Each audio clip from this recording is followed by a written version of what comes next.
मीठा अंगूर फल खाना, बलम सुगना बन के आना।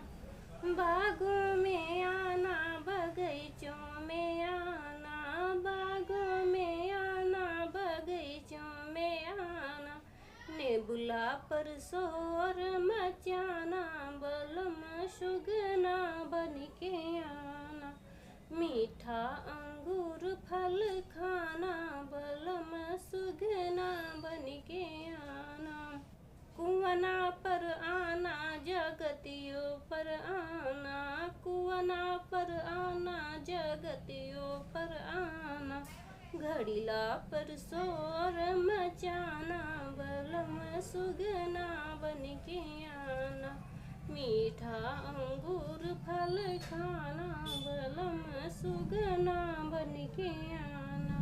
महलों में आना, दो महलों में आना, महलों में आना, दो महलों में आना। खिड़की पर शोर मचाना,